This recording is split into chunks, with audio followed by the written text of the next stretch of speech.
please be seated.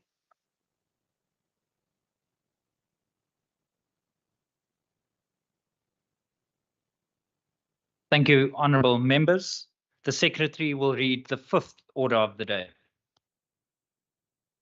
Debate on Vote 6, Health and Wellness, Western Cape Adjustment Appropriation Bill.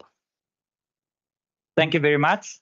I recognise the Honourable Minister of Health and Wellness, Honourable Minister Mbombo. Honourable Speaker, Honourable Premier, my colleagues, members of the legislature, the leader of the opposition, any guests in the gallery, the media, ladies and gentlemen, enkosi kakhulu ngokufumana eli thuba.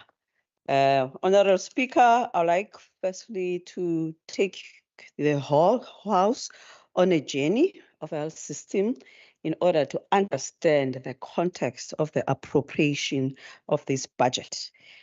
Imagine you are in the Airbus. As you progress through the Airbus, the journey, it has made several stops. During each of these stops, it has received extra seat capacity for passengers, the bigger engines, more fuel, additional cabin crew, numerous alterations that has allowed it to be more accessible for people from across the country. This Airbus, not only one Airbus, it's about 8 Airbuses that accompany this Airbus, so it's 7 plus 1, 8. And in this squadron, there is also larger Airbus in front guiding us. So, Honourable Speaker, the Airbuses that I'm talking about is a 9 provincial half, and the other one, bigger one, is a national half. This is the current system where all provinces work with the National Department of Health to implement healthcare. What is the destination? It's a universal health coverage, where there is a greater allocation of resources from both the public and the private sectors, so that the health needs of the population can be equitably addressed and financial hardship is removed at the point of contact. This is in line, Speaker, with the Section 27(2) of the Constitution, which goes on to say that the state, I quote, the state must take reasonable legislative and other measures within its available resources to achieve the progressive realization of the right of access to healthcare services. I close the quote. However, Speaker, we do note that these Airbuses in the current state are not perfect. While the economic class is the most accessible, it is overcrowded and the passengers do not always experience efficient service delivery. On the other hand, Speaker, the business and the first-class services are deemed to be of quality, but come at an exorbitant cost. This, Speaker, represents our two-tier health systems of private and public health care. While our health system has progressed towards greater coverage since the dawn of democracy, many structural issues remain which necessitate the need for proper healthcare reform in South Africa. That is why we need to achieve universal health coverage, which means equitable, affordable, accessible, quality healthcare for all. It's not only a human rights issue, but is a matter of justice. As leaders, this is something which all can undoubtedly agree to. However, Speaker, we have now arrived at a critical juncture in our journey as the health system. The introduction of NHI bill is what the national government believes to be the correct mechanism to achieve UHC and to correct the current state of health in the country. Speaker, as I've said before, NHI will not achieve UHC. And more importantly, NHI is not UHC. In the Western Cape, we have been committed to this goal of UHC using Healthcare 2030 plan. We've moved away from the traditional hospital-centric focus that pathologizes health, but also now we've transformed in order to accommodate the focus on the social determinants of health with an emphasis on community-oriented primary care This has led us to our whole of government and whole of society approaches, which has allowed us to bring all stakeholders on board to actively realize change. We do this, Speaker. We know that it is unattainable for us to maintain the status quo. The Airbus cannot continue to buy expensive food and extensive leg room for the first and business class passengers at the expense of providing quality services for residents using the economy class. That is the analogy, Speaker. That is why we need UHC in order to be able to achieve this. Noting, Speaker, the National Health Act, specifically Section 3(2), it does provide the National Health Minister with every tool to be able to implement the UHC without an NHI bill. Honorable Speaker, as we battle this issue, our Airbus faces another crisis. Its fuel tanks being drained mid-flight. As we deliberate the department's adjusted allocation, I would like to emphasize that the 29.7 billion allocation must be seen in a greater context. At the beginning of financial year, we arrived at the edge of the fiscal cliff when we had a baseline budget shortfall of almost 1.5 billion. While Provincial Treasury was able to fund the majority of this shortfall, we already started on a back foot with no real increases in our budget. Then came the unfunded wage bill, which added an additional pressure of 1.08 billion. Speaker, I need to state it categorically that in principle, we wholly support salary increase for public servants. I've been a public servant. There's no way that you cannot support such. These are the individuals who work 24 hours, for example, in health 7 days a week, no matter the circumstances. However, this must be done on the basis of affordability. Equally so, it is concerning that there are sufficient funds for the bailouts of the failing SOEs, like I saw now, the post office that needs to be bailed out at the expense of the dedicated public servants.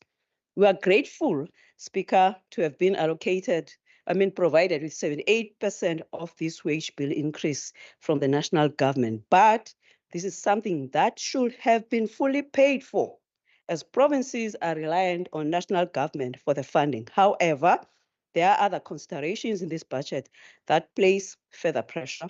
While this budget increased by 931.423 million in nominal terms, our real budget increase should have been 1.6 billion when accounting also for inflation.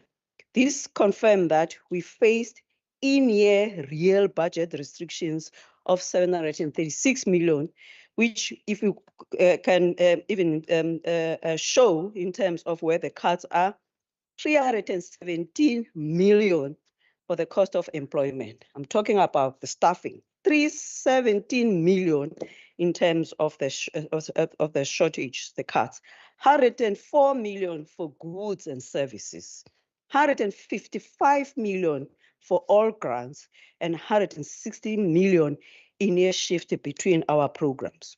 To counter this, our department has already begun curtailing our expenditure so that we stay within this new budget envelope. The department is now ensuring that the hiring of personnel is done selectively, and we have engaged most of our partners, like in academia, in regard to that. This specifically through the negotiations with our suppliers and improving operational efficiencies. Taking into account the realities we face as not only as a department, but across the province. But if I could be able to present the budget's appropriation, Program 1, we have got a decrease of 6.3%. It makes us to have 997 million. Program 2, an increase of 3.5%. Now it becomes a 12.1 billion. Program 3 increased by 3.15%. Now it's 135. Program 4 is 4.8. Program 5 is 8.1. Program 6, health science and training, to 419 million. Program 7, healthcare support service, increased by 2.9% to 641 million.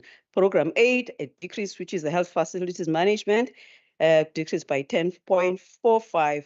Now it's 1.16 billion. Honorable Speaker, we already have the necessary mechanisms in place to make a difference. So as we guide this Airbus through this storm and turbulence, we have to make sure to make difficult choices in order to keep ourselves airborne. But it will mean that our passengers, including our crew, will experience even more discomfort than ever before. As I table vote 6 adjustment allocation to the House, I strongly urge that we work together to ensure that we save South African health system, not only the Western health system, because it is still far better than all this. This Airbus, Western Cape, is still flying accordingly, but with the others, they are not. It means that it affects the whole health system. So as I table this budget, let's not leave anyone behind. Thank you, Speaker.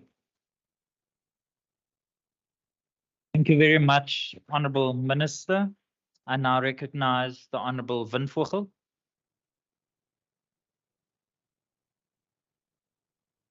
Thank you, Honourable Speaker. I rise today with a heavy heart to address the proposed budget adjustment for the Department of Health and Wellness in the Western Cape. We stand at a critical juncture where the decisions made within these walls will have a profound impact on the lives of our people, especially in the realm of public health care. Speaker, allow me first to welcome the passing of the NHI bill by a resounding majority of our people. The people have spoken in the Western Cape and in the country. Now is the time to prioritize the health and well-being of all citizens, irrespective of their socioeconomic status. Speaker, I have told the House that the NHI will be happening in my lifetime. For far too long, the Western Cape has grappled with the healthcare system flawed by inequality and injustice. It is an indisputable fact that hospitals in influence areas have enjoyed the privilege of quality healthcare, while those in poor working class communities and rural regions have been shackled with underfunding, substandard services, staff shortages, and the sad image of patients sleeping on the floors. Speaker, laat ek vir u ook op 'n journey neem. Speaker, die DEA in die Weskaap sê hulle die beste dienste, gesondheidstelsel in die land, maar Speaker, daar is 'n vrou met die naam Eloise Adams, voormalig van Elsie's Rivier. Sy het 'n nierversakking gely en kon nie hulp kry by enige hospitaal en sy moes glo by 'n mediese skema aansluit omdat sy nie voldoen aan vereistes nie. Ongelukkig kan sy dit nie bekostig het nie.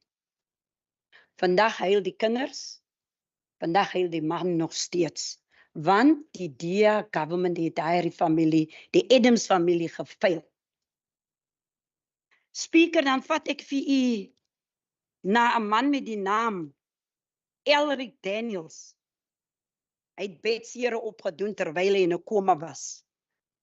Dit was so erg dat sy bedsere was so erg dat hulle moes 'n operasie doen en niemand wou verantwoordelikheid vat nie. Soos ons dan nou die DEA government ken, they always play the game, the blame game.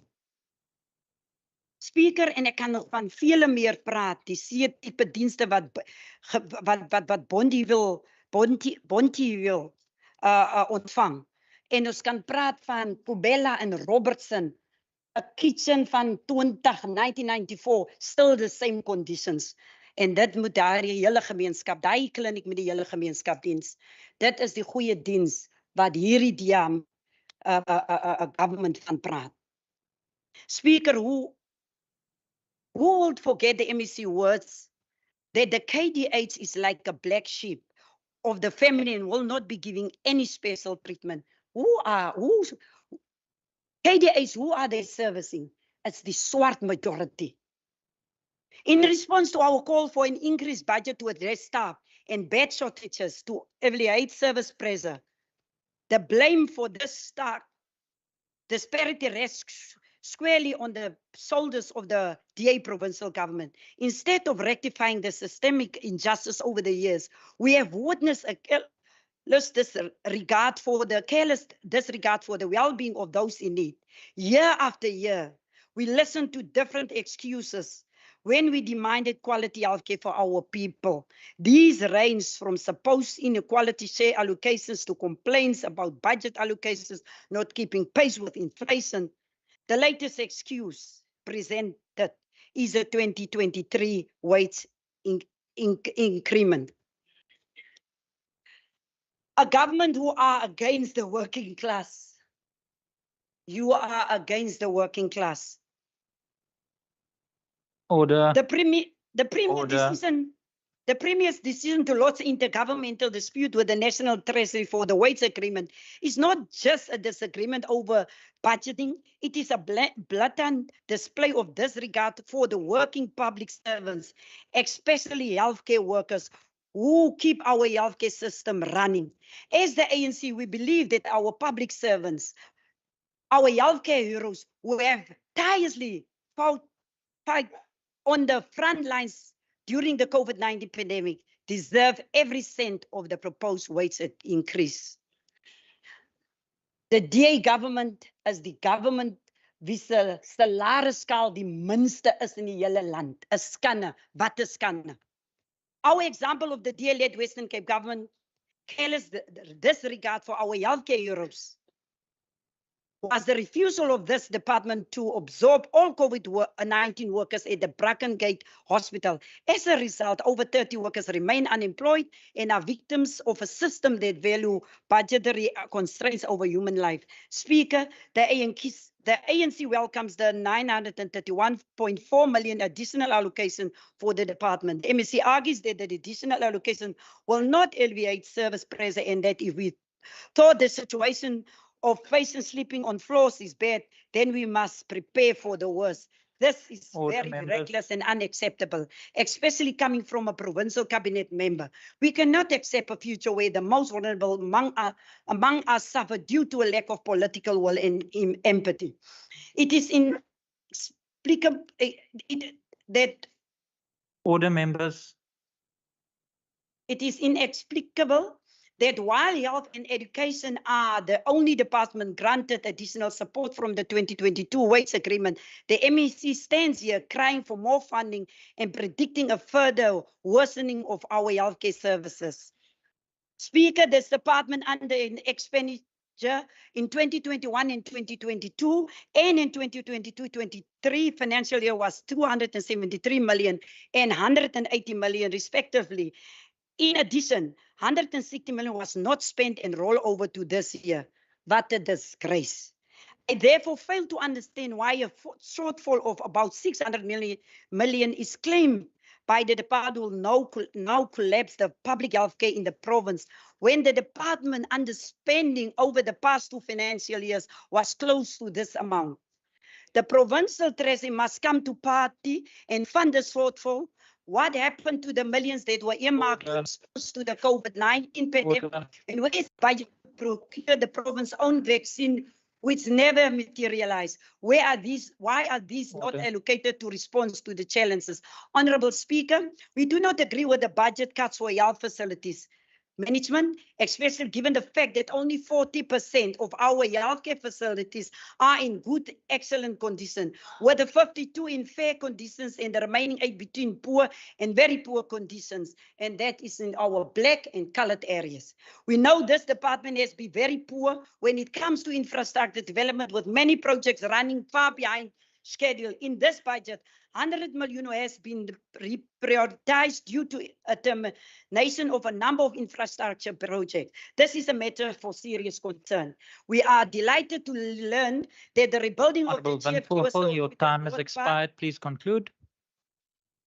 Speaker, ek moet sê the ANC reject this anti-poor proposed budget adjustment. I thank you. Thank you very much, Honorable Zandvoort. Honorable members, just for the record, as per your speaker's order, Honorable Klaas and Honorable Marais will not be participating in this vote, and therefore I recognize the Honorable Pretorius. Thank you, Speaker. Speaker, before I start, just a last word from my side on the NHI. The ANC and the NHI is on autopilot to destruction, and I hope they realize that. Speaker, I rise ever so slightly conflicted. While I was afforded 16 minutes for this vote, I was considering rising and saying just one word, acquiescence. Some may call it acquiescence. Same thing. It means a reluctance, acceptance, and without protest. As I said during our debate on Tuesday, this is a budget that no government would have wanted to pass under ideal circumstances. However, as we know, our circumstances are far from ideal. How sad it must be for the brilliant men and women of National Treasury to now have to work with mere scraps of the people's money left for them by the national government. I say scraps, Speaker, because that truly is all that is left. For decades now, the people's money has been stolen, misappropriated, or used for SOE bailout after SOE bailout. Let it not be forgotten that the Western Cape, as the third largest province, is entitled to much more. That, Speaker, is the crux of the matter. National government seemingly has lost track of how to count, of how to compare apples with apples. When one considers what has been allocated to this province, one feels as if government is saying wage increases for the bloated public service are more important than service delivery to the poor, the destitute, the elderly, and the sick. For many of our departments, including health and wellness, the funding shortfall does not just come from the grossly low equitable share and the unconscionably high public wage agreement, but also to the national conditional grants. I spoke to this on Tuesday, but I feel it bears repeating. More than 57 billion rand has been cut from the health facility revitalization grant. 674,000 has been lost to the sectional sector expanded public works program incentive grant, and the staggering 65.5 million rand has been cut from the HIV/AIDS component of the district health programs grant. Speaker, the last of these is perhaps the most important. Decreased funding for the fight against HIV/AIDS is unthinkable, especially when so many in our country and our province still suffer from this deadly disease. This cut, made directly by national government, has the potential to cost lives. However, Speaker, this government will not get them away with it. This government will fight what we are owed, and it has taken the necessary measures to ensure that healthcare remains stable and reliable with what we currently have. The spending cuts from national government force us to adapt, to be flexible, and to respond effectively to the dynamic needs of our communities, especially in the face of unprecedented challenges. The adjustments appropriation bill we discussed today is not solely about numbers and financial allocations, it's about channeling resources where they are most needed. It is ensuring that every rand spent contributes to the enhancement of healthcare accessibility, quality, and efficiency.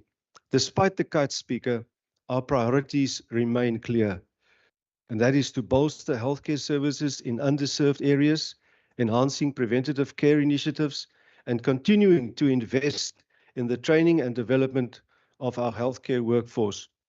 These endeavors are not optional, but imperative to secure a healthier and more prosperous future for all our residents. Through careful budgeting on the part of Provincial Treasury, the Department of Health and Wellness will receive a modest increase of 3.23%. What is important to note is that this money is being spent directly on our people, with every single one of the department's public-facing programs receiving increased funding. District health services, emergency medical services, provincial hospital services, central hospital services, health sciences and training, healthcare and support services. All of these programs will receive slight funding increases of between 3 and 6%. More than that, Speaker, this department has ensured that its current staff, including doctors, nurses, paramedics, and administrators will still be funded. But all of this has come at a cost. The department has taken steps to reduce its spend on administrative functions, but it's also been forced to drastically reduce its spend on infrastructure and facilities management. Upon reading this budget, one truly understands that this department would sooner compromise its own internal functions than see a cent lost from the budgets which keep our people healthy. For that, I commend them. But even so, Speaker, it's not enough. Despite the care and diligence with which these spending allocations have been made, there is nothing that can be done about national government's aforementioned decision to cut into conditional grants for vital healthcare services. And due to the short-sighted and irrational public service wage agreement, this department, through no fault of its own, still finds itself 22% short of what it needs to fund that increase. Speaker, approximately a decade ago, a frequent slogan was heard in the National Assembly: pay back the money. Speaker, while we support this bill, that remains our call to national government, because the failure to adequately fund the Western Cape is not some abstract decision made on paper. It's a decision that resonates through our schools, on our streets, and of course in our hospitals. Supporting this bill reflects our commitment to innovation and progress in healthcare delivery. It's about leveraging technology, fostering partnerships, and implementing evidence-based practices to ensure that our healthcare system remains robust and responsive to the needs of our diverse population. However, as we deliberate on this bill, we must not lose sight of the human aspect of healthcare. Behind every statistic, behind every budget line, behind every policy change, there are people, real people, individuals and families relying on us to safeguard their health and well-being. All stakeholders, legislatures, healthcare professionals, community leaders, and citizens are urged to work hand in hand. Let's collaborate closely to ensure that the resources allocated through this bill, albeit less, serve their intended purpose effectively and equitably.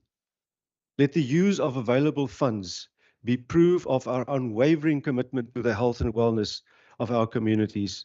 Let it symbolize our determination to build a healthcare system that is not only responsive, but also compassionate and inclusive.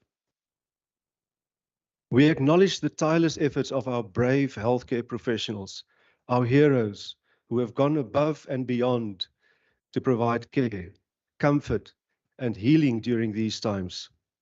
Their unwavering commitment to serve is truly commendable, and we express our deepest gratitude to them, Dr. Klute and his team. But Speaker, I also have to thank the Minister, the pilot of the Airbus of Airbuses. Minister, you are a peerless giant of health in this country. Thank you for everything you are doing for us. In conclusion, Speaker, we also acknowledge that this budget represents the best of a bad situation, an example of a triage in action. And so, Speaker, while we support the Western Cape Health and Wellness Adjustments Appropriation Bill, the clarion call remains: pay back the money. Thank you, Speaker. Thank you very much, Honourable Pretorius. Order, members. Order. Order, members. I recognize the Minister, Minister Mbombo. Thank you, Chair. Speaker. Thank you, thank you to my colleagues, Member Van Vogel and Member Pretorius for your input.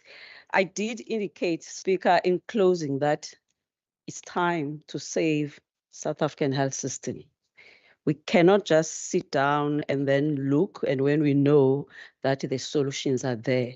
So I invite specifically Member Van Vogel, as the Premier and I wrote to the President to help in terms of NH bill, which is we did make a lot of submissions, even at the NCOP, and I was very disappointed to notice that they didn't even take any of those considerations.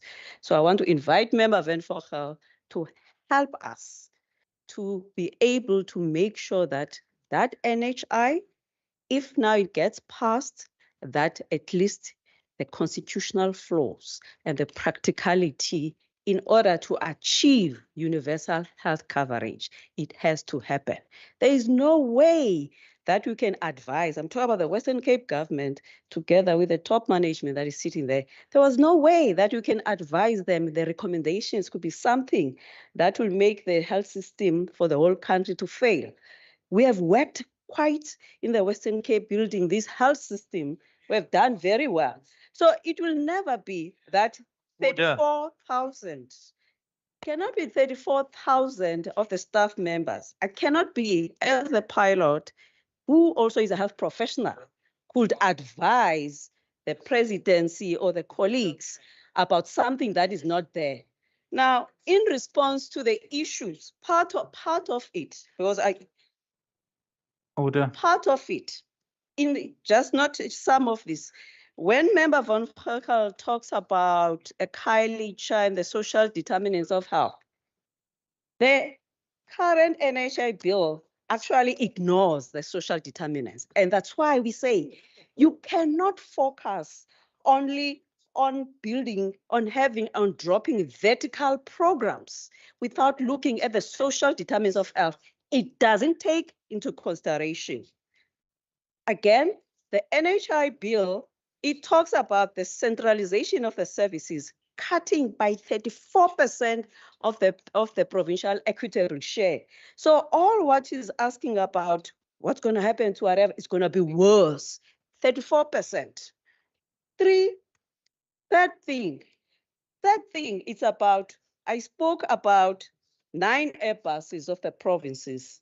The NHI bill proposes 52 district health management office, because it's a 52 districts, plus 180 of the contracting units that will be playing a role in terms of delivering the services. Where are the provinces going to be? So it's another layer. You cannot, a health system, we have to strengthen it across. You cannot have vertical programs and drop these ones done. It needs to be all to be coordinated in terms of strengthening the whole system. This is what the NHI, because I'm trying to now to dissect it more further. Order. The issue of the single payer, single purchaser, which will be centralized, scholarly, and also philosophically. You cannot, it's actually against what the WHO is suggesting.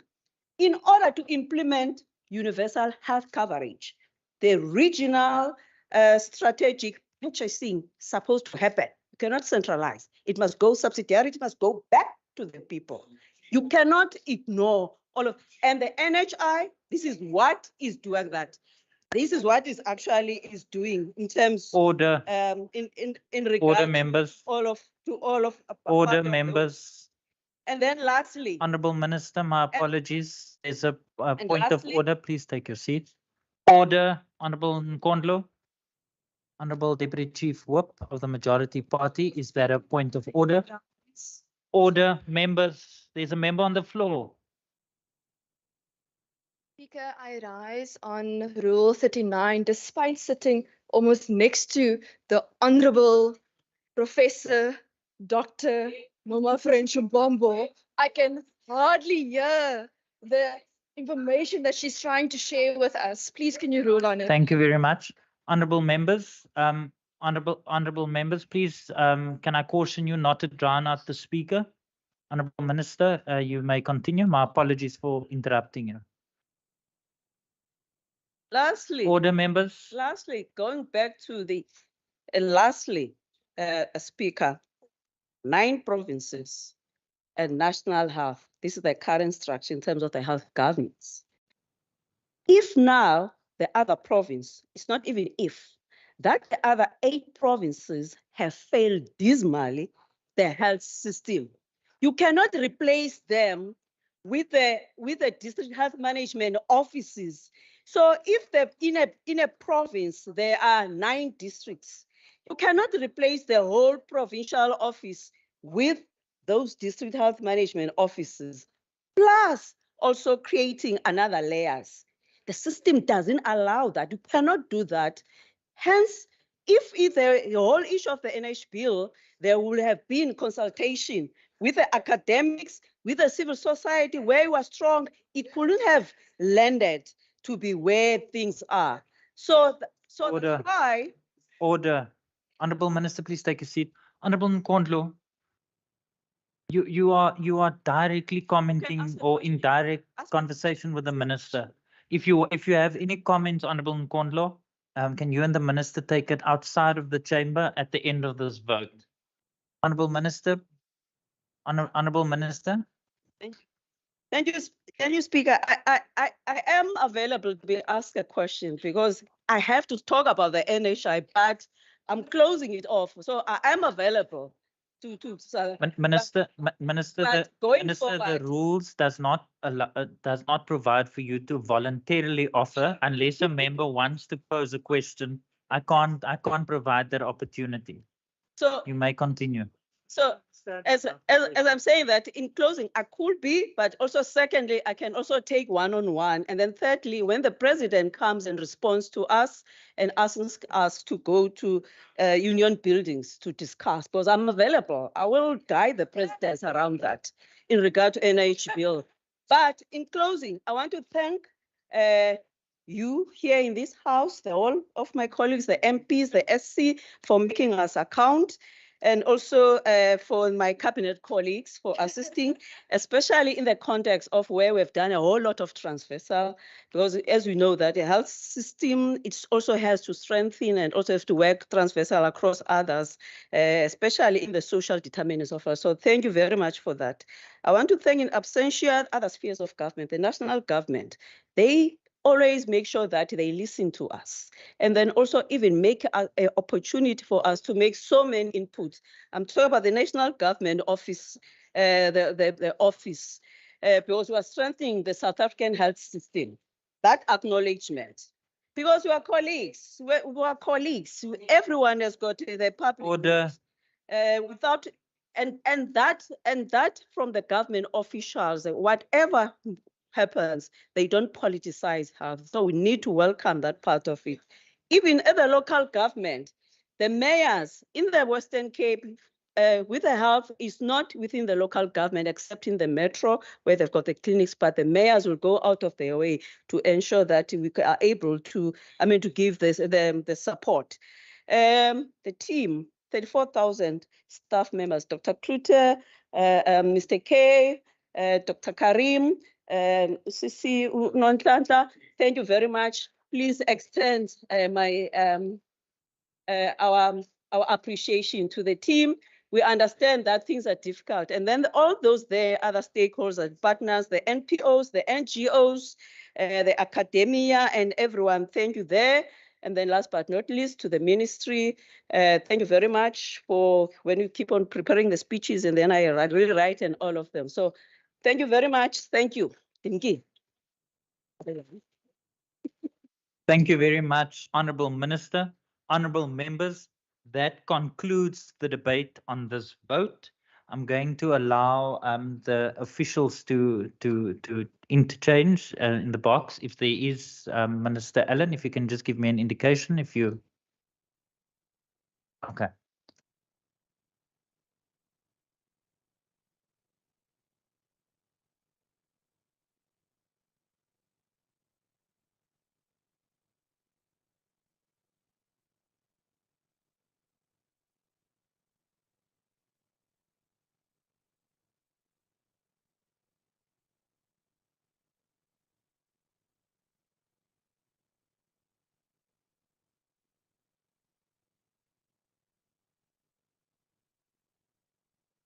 Can I just Honourable members, the House is not suspended. Can I please ask for your indulgence? Can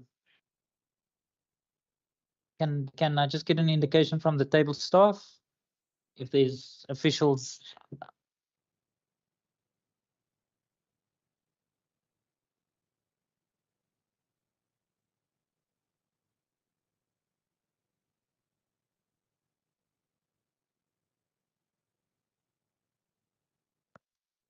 Okay.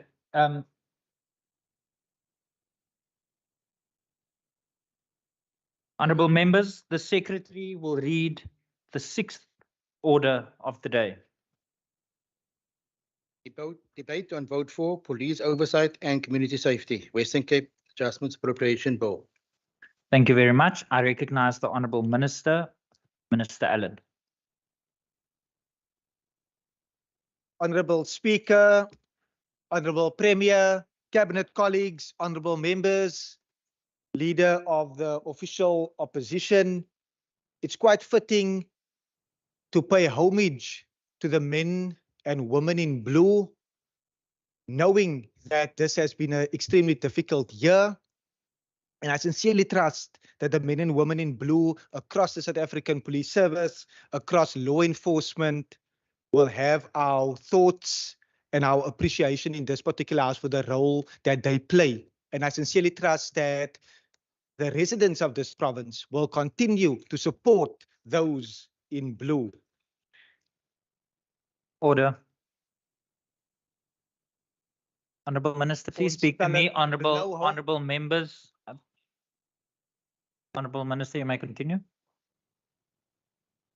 I would like to table and initiate this particular debate and this discussion on police oversight and community safety. And the topic is resilience in continuing safety initiatives underpinned by the Western Cape Safety Plan. It will be remiss of me not to take us back to the National Development Plan, considering that we are in this particular appropriation debate against a weak economy, against inappropriate policies, and also, Speaker, thanks to corruption, state capture, cadre deployment, and anti-growth policies, South Africa is now far worse than it was 10 years ago. This is the record that sadly that the national government will have to own up to, and that they have been desperately trying to cover up and manage. According to the NPC, and that is the National Planning Commission review report, the implementation of the NDP by the national government has been a resounding failure on every economic metric.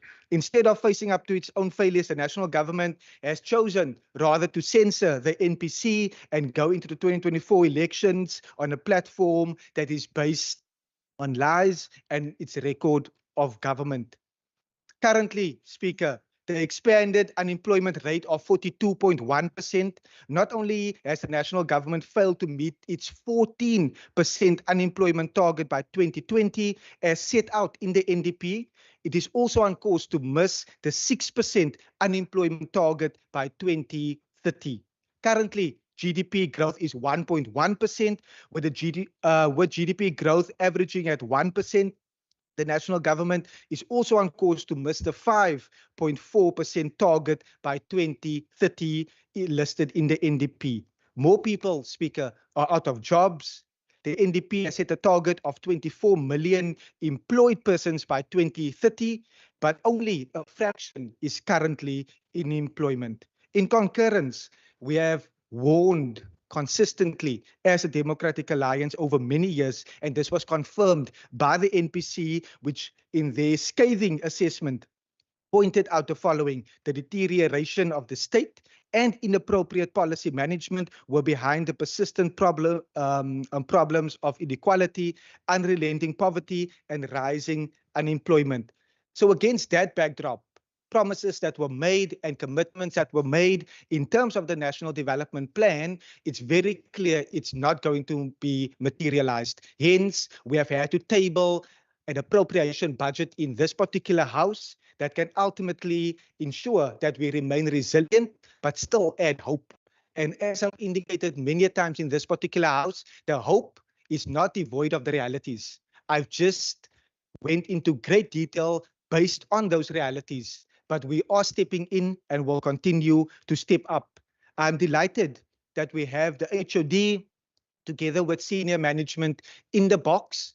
I am privileged to lead a department which has over 50% female representation at SMT level, but also across our entire department. So against that backdrop, Honorable Speaker, I was sadly disgusted yesterday on how the debate ended. And I would want to be very clear. We are open to criticism. We are open to hearing views. But I would appreciate if this particular debate can be in the tone of fostering a spirit of hope for everyone that's listening to us across this province, so that we as members of parliament, honorable members of parliament, can ultimately take our oath seriously. The ANC, sadly, and its alliance and coalition partners and those who support leaves a bitter taste after yesterday, and quite frankly makes me wanted to leave this particular house, considering what was echoed in this house. But as a provincial department, and we have said in our budget debates that we have one of the smallest budgets, but we've had to step up and step in, and now due to mismanagement, Speaker, due to mismanagement,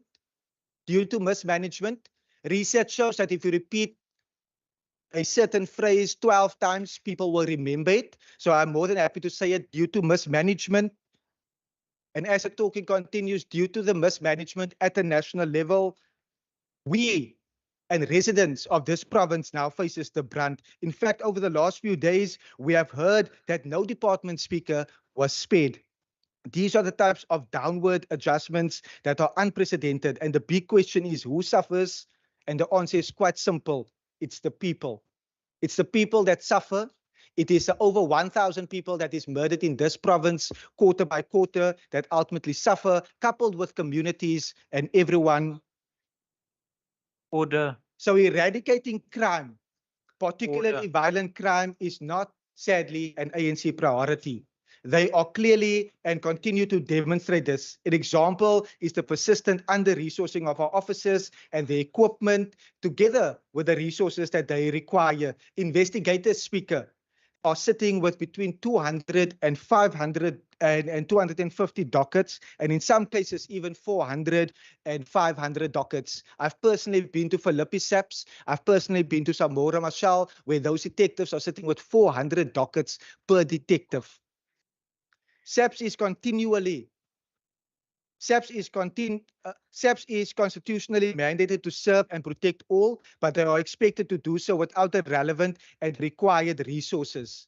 I was sending a message earlier to the honorable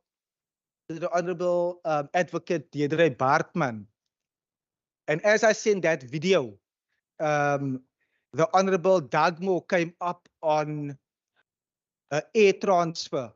And I almost wanted to send it to him as well when I send that, but I am noting the comments and I will address it accordingly. So the ANC, sadly, Speaker, is failing. The ANC is failing, and I'm often at pains. Because I have so much respect for many of our ANC colleagues. And I feel their pain. I can feel their shame at times when matters are needed to be defended, when the indefensible is being defended. So likely, I'm telling the truth, that it's difficult. It's very difficult. So with LEAP, and we will continue, Speaker, our law enforcement advancement plan, LEAP officer program, which stems from our safety plan, has directly impacted the lives of many by making sure that we are able to showcase that over a 5-year period, we have actually seen a reduction. KZN, Gauteng, together with the Eastern Cape, over that particular 5-year period, have all seen increases in the murder rate, and 2 provinces double-digit increases. Here, we are seeing decreases. So we are definitely on course to meet our objectives of halving the murder rate. Speaker, for the current calendar year and through LEAP's operations, we saw significant decreases in the murder rate, which for the first 6 months combined a total of 198 fewer people were murdered in our province. That is something that we know we need to build on and that we need to continue to work towards. Last week, I took the opportunity to patrol with a unit in the Mitchells Plain area, and on a very short space of time, we confiscated drugs where a number of search warrants was executed, arrests were made, and also profiles on known gangsters. Once again, an arrest leads ultimately to safer communities, and we are consistently engaging even outside of our core mandate, other safety partners like the DPP, like CPFs, like neighborhood watchers, knowing that we are needing to play our role, but also engage various others. Between March 2021 and October 2023, there has been 3,211 arrests made, with 57 firearms confiscated in that one particular area of Delft alone. In an area like Delft alone, 57 firearms was taken off our streets, making our streets safer as a result of LEAP's impact. 57, on average, one firearm leads to the death of potentially between 12 and 15 people. Here, 57 firearms was taken off in an area like Delft. Yesterday, a question was posed, what if? What if? And I would want to also take it further by indicating the following. Imagine a society, imagine a Western Cape without the Democratic Alliance. Imagine a Western Cape where the policies that we have been advocating for was not here. So I'm so thankful for my colleagues. But make no mistake, the reduction is not ideal, but as a proactive government, we have put mechanisms in place that will ensure that LEAP services will not be interrupted. It is going to be extremely difficult, but our assurances goes to our residents that we have their best interests at heart. Our LEAP station allocation will also see a reduction of 50% from 10 million to 5 million. And once again, contingencies are in place to ensure that we are able to deliver in this regard. So yes, when we talk about resilience and a budget that will ultimately pave the way where we can safeguard frontline services, but also continue to step up. In terms of the Western Cape Liquor Authority, Speaker, which is an important entity in the regulation of liquor prices throughout our province, we also see a reduction of R1 million. This important role that they play with the liquor sector, particularly to reduce the harms associated with the abuse of liquor, cannot be highlighted enough. Year on year, this particular entity continues to be highly effective in regulation of the retail of liquor throughout the province. The inspectors are out on the beat, visiting outlets to ensure that they are compliant, and I have already undertaken a number of visits with them. Just last week in Mitchells Plain again, and in Delft, we have undertaken such initiatives. At one outlet where they had all their relevant documentation, they did not have their trading license on the premises. At another one, that particular outlet wanted to trade outside of the trading hours, and as a liquor authority, together with the South African Police Service, we could take quick action. Enforcing laws, rules, and regulations are important as incidents that occur at liquor entities and at places where liquor is sold places a burden not only on communities, but also on hospital emergency rooms, cells at police stations, but also causes unnecessary trauma to families. Once again, an effective and essential regulatory and enforcement entity is affected by an incapable ANC-led government due to their continued mismanagement. Speaker, the Chrysalis Academy, we are also seeing a reduction of 2 million in that particular regard, but I'm so delighted that just over the last week, over 1,558 young persons across our province applied for this particular program. This is a world-renowned program that has received a number of accolades, and we are so delighted that the work of Chrysalis will continue. Various other sectors are Various other sectors are impacted by cuts, and this includes our research by 500,000, advertising and travel by 474,000, and conditional grant by 289,000, and the tourism safety by 900,000. And if I pause on the tourism safety, what has happened is when capable governments and different spheres of government ultimately work together. So even though we are seeing a 900,000 reduction in the safety tourism, we already have 20 of our tourist champions that is working on the mountains, working in tourist destinations where locals and visitors will come. But also the city of Cape Town, a DA-led government, has already stepped up and placed an additional 80 law enforcement officers to be proactive in their stance by making sure that those particular areas where tourists will be visiting will be safeguarded. But also, Speaker, perhaps if the ANC ministers can learn a lesson about cutting travel budgets, like we've heard just last week, particularly when one considers the France trip of the National Minister of Police. It pains my heart that the Minister of Police undertakes a visit and pays almost 500,000 rand for one secretary to go with him to the World Cup. One person, 500,000. That 500,000 could have placed 4 constables in our streets, in our communities, in our committees. Let me pause. Because once again, as we are preparing, like I've indicated, 20 of our tourism safety champions are deployed with officials from Sandbox, and we want to assure our locals and our residents, we have already engaged our consular corps as well, is that the safety of visitors and of locals will be prioritized. As I reach a conclusion for this particular part of this debate, it is once again to highlight that we are failing in terms of the promises made as a government at national level in terms of meeting the objectives of the national development plan.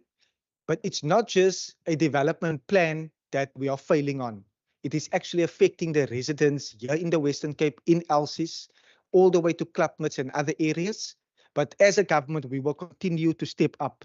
And one thing, Speaker, that the voters will be very sure of, that we will have the opportunity in 2024 to actively participate by making sure that a government will be elected that will ultimately safeguard the men and women in blue in order to ultimately safeguard us. And I would urge our citizens of our province and our country to choose extremely wisely during the 2024 election. So during a difficult time, Speaker, and it's quite fitting that police oversight and community safety is ending this particular budget debate cycle, considering that safety or the lack of safety deeply prohibit how our people live, how our people work and play. But as a government, we will continue. I have been inspired, Speaker, over these last 2 days, inspired by Minister McKenzie.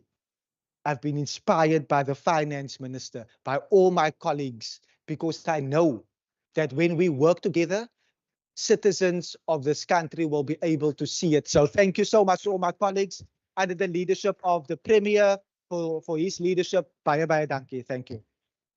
Baie dankie, agbare minister. Thank you very much, honorable members. The next honorable members. Honorable Minister, your time has expired. You said thank you. So can I please ask for your indulgence? I now recognize the Honorable Barnes and on the hybrid virtual platform. Thank you, Speaker. Speaker, Member Nkondlo raises peculiar challenges of crime in the Western Cape yesterday, which are extortion and GBV. Every member of the DA stood up just to counter what Member Nkondlo has been saying. None of them took responsibility for the fact that they stood up in a row. It tells you, Speaker, that there are serious challenges regarding to GBV and extortion. And the DA is not willing to take responsibility for that or even include it in their favorite blue book, which is called the safety plan that the Premier always raises. The Honorable Dagmar also raised matters on corruption by the DA through affidavits. The Minister of Community Safety, today he says nothing and speaks only of corruption that is done at the national level, where he gets defeated to speak of his own. Honorable Speaker, if there are any doubts regarding the failure of the so-called safety plan, the crime statistics for the second quarter of 2023-24 should dispel them. The 17 community-reported serious crimes increased by 2.4%, while murders rose by 10.9% and attempted murders by 19.2% in the Western Cape.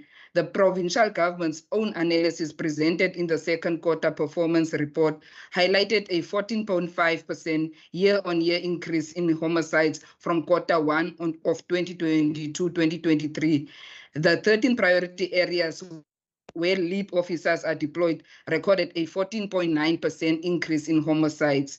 This vindicates the ANC stance, as we have consistently maintained that the safety plan would not yield the desired outcomes unless it addresses the root causes of crime and contributes meaningfully to community-oriented crime-fighting projects. The twin principles of peace and stability are important in the indispensable prerequisites for achieving the strategic objective of the National Democratic Revolution. To the ANC, crime is not just a security issue, it is a social issue. That's why our crime prevention mechanisms always place communities at the center. We believe in an integrated and holistic approach to crime prevention, poverty alleviation, and achieving peace and stability in our communities. This is why during the ANC governance in the Western Cape, we implemented programs like the Bambanani program, which helped achieve the lowest crime rates in this province has ever seen. This province has always compared itself with other provinces, but when it comes to crime, we get minimal comparison with crime-related issues. Honorable Speaker, in the face of escalating violent crimes characterized by mass murders due to gang infighting and rampant extortion of spaza shops, informal traders, and emerging businesses in poor working class communities, I once again call on MEC Ellen to stop treating crime solely as a security matter, but as a social phenomenon. The budget for the LEAP program should not only focus on boots on the ground. Violent crimes in the Western Cape are geographically and racially concentrated, mainly affecting 13 crime hotspots where African and colored people reside. This may explain the DA government's callous attitude in decreasing the department's budget. While crime is on the rise, especially in high crime areas like Nyanga, Gugulethu, Mfuleni, and Delft, which is the murder capital, between July and September 2023, 1,164 people were murdered, primarily African and colored individuals. And in response, the DA government cut budget by over 31 million. These cuts, including a reduction of 22 million to the LEAP program, 1 million earmarked for Western Cape Liquor Authority, 2 million for the Chrysalis Academy, and 5 million for LEAP stations, display a nonchalant attitude towards poor working class communities. The Western Cape has a serious drinking problem, and the Western Cape Liquor Authorities plays a vital role in addressing this challenge. The recent incident of law enforcement officer driving a state vehicle under the influence of alcohol shows the seriousness of this problem. We call for an urgent investigation to determine if the officer is associated with the LEAP program. Speaker, allow me to advise MEC Ellen that the funds spent on the so-called LEAP stations could have better supported community crime fighting initiatives and strengthened community policing forums. We note with concern, Speaker, that while CPFs remain underfunded, neighborhood watches are overfunded, with over 1 million of its surplus funding reprioritized for computer equipment and additional funds for government motor transport, daily tariffs. Money earmarked for community crime fighting initiatives is now being diverted to such expenditures, and this is highly unacceptable. I also express concerns about the funding for the LEAP program. Public resources are being misused by the DA as LEAP officers trained for deployment in priority areas are frequently posed by JP Smith for his personal militants in the city. This leaves the department having to spend more funds on recruiting and training new officers who will be poached by JP Smith after a few months. This is why we have been calling for this legislature to have more oversight powers over the LEAP program. This will not only help to prevent LEAP officers from being used to serve the DA agenda, like being instructed to arrest President Putin or being deployed to Sea Point Promenade to persecute and violate the rights of pro-Palestinian protesters. But this will go a long way to ensure that safety plan resources are not only wasted on boots on the ground, but also fund programs to address causative factors of crime. Speaker, while it is understandable that the department funds the tourism safety project due to critical role in economic development, question arises about the absence of similar projects to the township economy and the informal sector, where entrepreneurs are targeted by gangs for protection fees on a daily basis.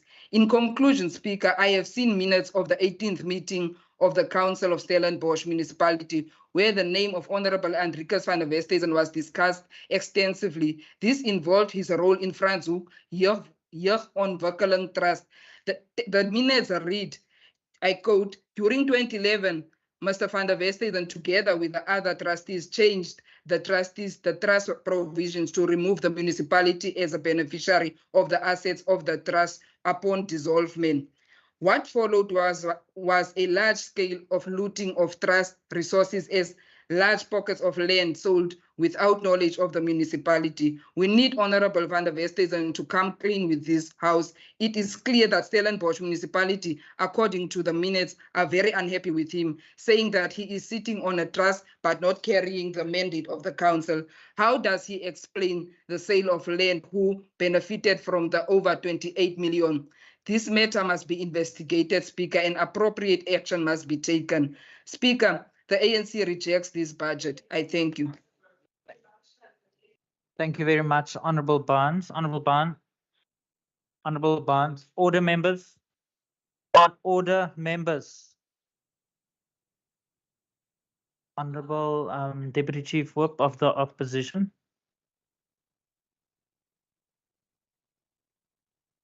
Please, if you want to address me, you can please stand up and switch on your microphone. Thank you very much. The next speaker is on the virtual platform.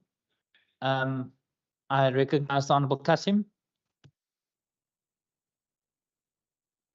Thank you, Speaker. Speaker, in the beginning of the 6th Parliament, the Premier of the province stood before us during his State of the Province and introduced the safety plan. The purpose of the safety plan was to reduce crime in the province through the utilization of LEAP officers. Billions of rands were invested over the years on the recruitment and training of LEAP officers and other resources which were supposed to be utilized by LEAP officers in order to fight crime, Speaker. We were further told that crime hotspots will be identified and targeted using some form of state-of-the-art technology, Speaker. A few years later, leading to this day, crime in the province has reached its highest proportion to an extent that the Premier and his executive have given up fighting. Not only did they give up on fighting crime, today they expect the House to vote in favor of cutting the community safety budget by more than 31 million. All this takes place at the backdrop of the recently released second quarter crime statistics covering July to September 2023. The stats reveal that Nyanga Township is #1 in the whole country when it comes to contact crime. Delft is the capital of murder in the whole country, featuring 11 other townships from this province. When it comes to sexual offences, Harare stands at #1 in the whole country, Speaker. All this is a state of crime in this province, and this DA-led provincial government remains without a solution as to how our people perish at the hands of gangs and criminals, Speaker. Even the minister, up until today, who has been asked several times how many homes occupied by drug and gang activity has been shut down in the Western Cape, can still, up until today, not answer because he knows not much has been done to tackle that issue affecting our communities. And for these reasons, Speaker, EFF will not support this vote. Thank you. Thank you very much, Honorable Kasim. Honorable members, the next honorable members also on the virtual platform, and I recognize Honorable Christians. Thank you, Speaker. Speaker, in the midst of South Africa facing a fiscal crisis, we read today in the Argus that a district commissioner, Major General, is staying in a Saldanha Bay hotel for the amount of 50 to 57,000 rand per month. Now, this, Speaker, to date, an amount of 1 million rand was spent on accommodation for this Major General. Speaker, I cannot understand. The department must cut something like 10 million rand, and here money is spent 1 million rand for a Major General that earns up to 1.8 million rand a year. It doesn't make sense.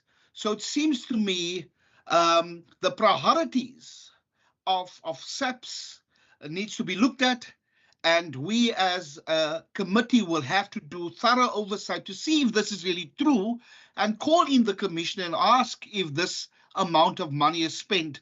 50 Honourable to Christians, your 57,000 time has expired. Please conclude. per month. Thank you. Thank you very much, Honourable Christians. And I recognize the Honourable Bosman.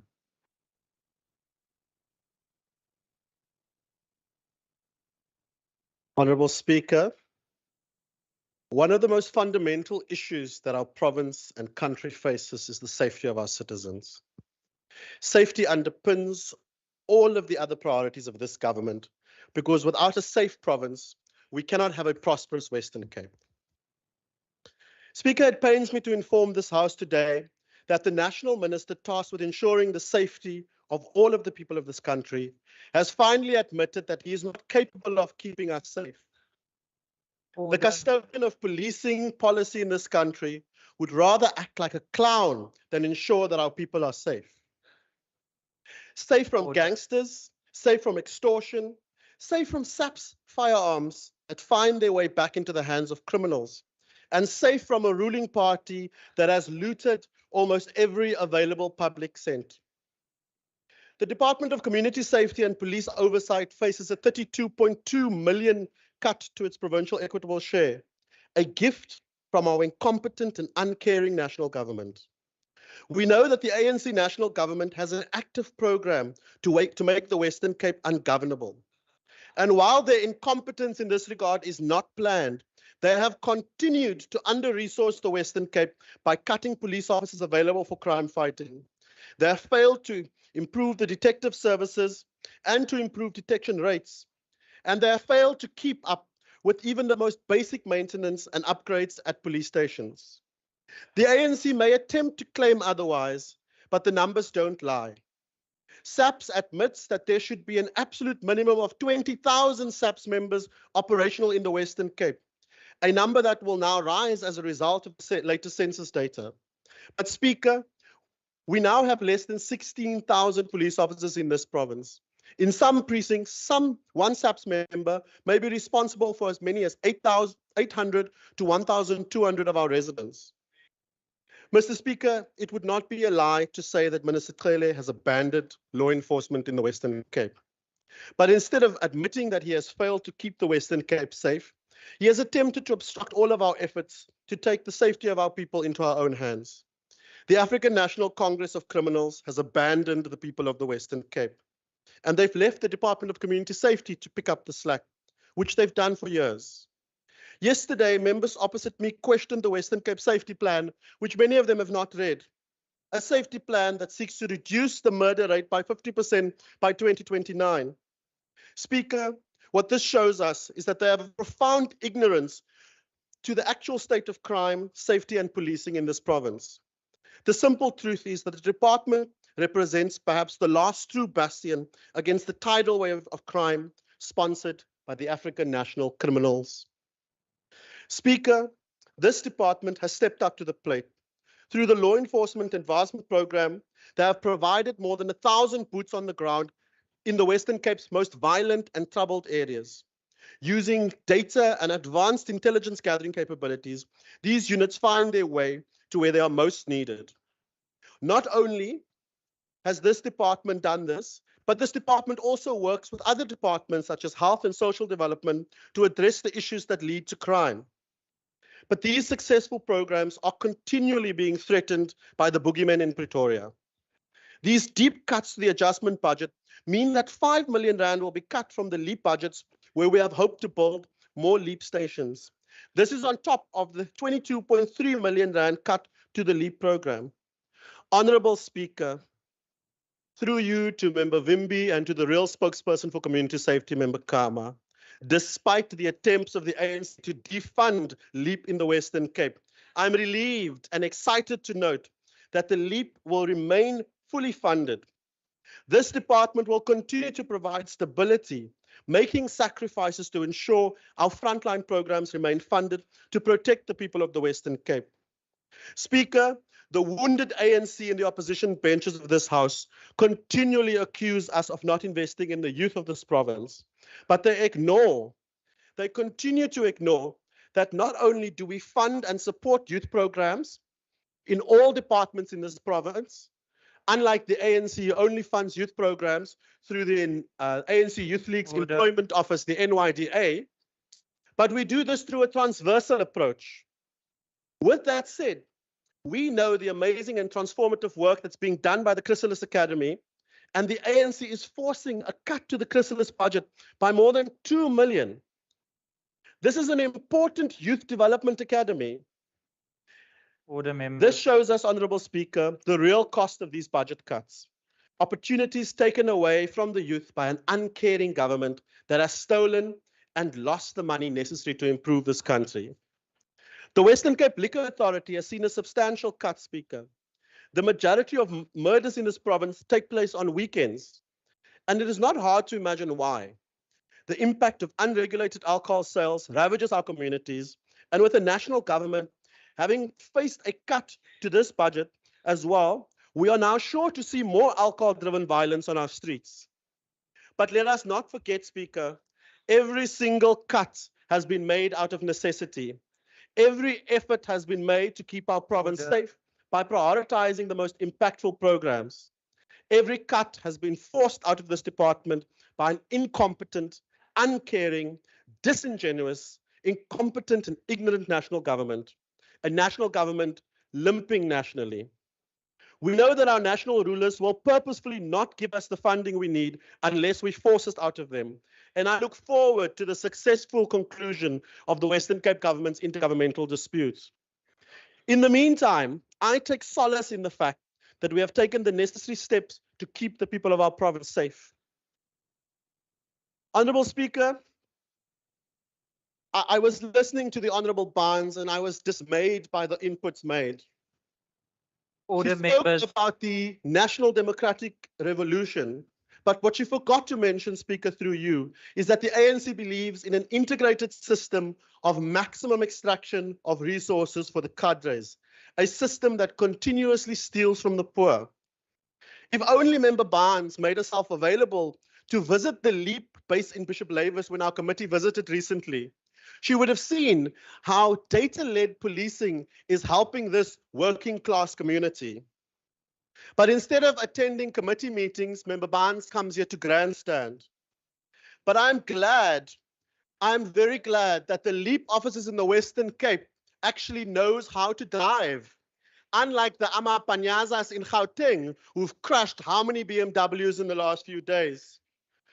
Honourable Speaker, I hoped when I heard Honourable Barnes saying that she read the minutes of a Stellenbosch council meeting, that she would also perhaps read the minutes of a community safety committee meeting to which she's so often absent from.